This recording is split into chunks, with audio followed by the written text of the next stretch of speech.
Whoops! Narito tayo sa marketplace upang ipakilala ko sa inyo ang dalawang batang makukulit. Yes, makukulit sa art. Okay guys, habang kinakausap ko sila, busy sila oh. Hindi nila alam may video sa harap. Tapos nagulat na lang tong isa, nakita niya. Sabi niya, ngi. Yan po si Dave.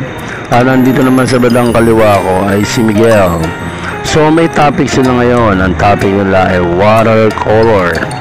So titignan ko sa dalawang to kung sino nakakaintindi ng watercolor. Sa totoo lang, napakahirap ng medium to, pero mamaya aabangan ko sila. Well, sa totoo lang, bago nila gawin yan, alam na nila yan talaga. Tinuro ko na sa kanila, no? Titingnan ko lang ngayon kung sino ang mas nakakaintindi. Build up the painting. Now, you see the effects that we're doing. And about the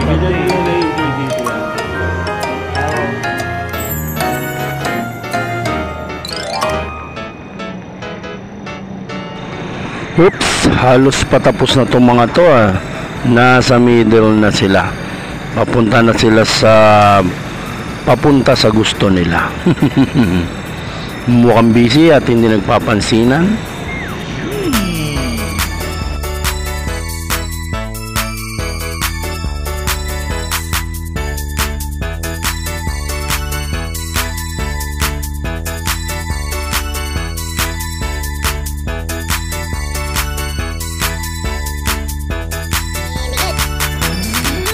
Saan harap mo yan.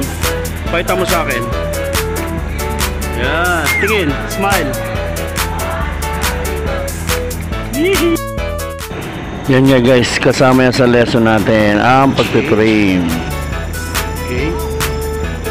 Isa sa importanteng malaman ng mga yan ay maging maganda pa lalong kanilang gawa. Napakalaking porsyento ang pagpiprame, lalo na pag natapos na lang. Tingnan nyo, di ba? Simple lang, ngayon nagiging mas maganda.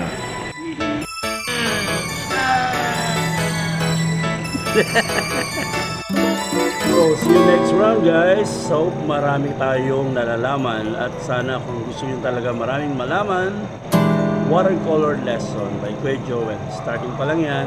This year, 2004, maglalabas na tayo ng mga tips and lesson, no, regarding sa watercolor.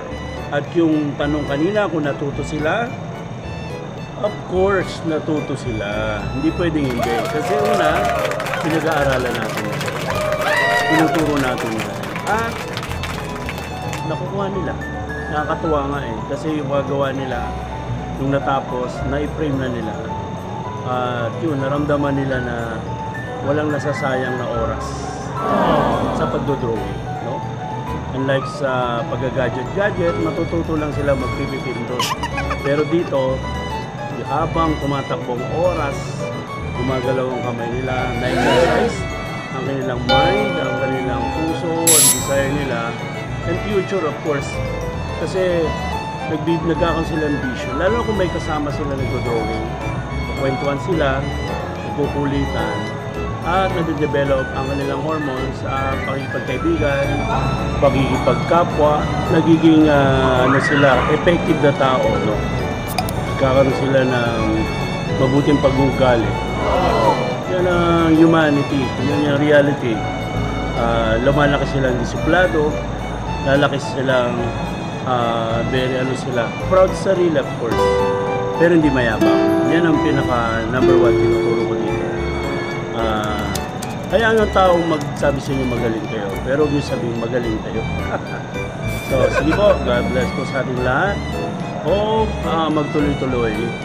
At dalangin natin kay Lord God, siyempre. God's will pa rin. Brother Joel po, see you next round. Bye-bye!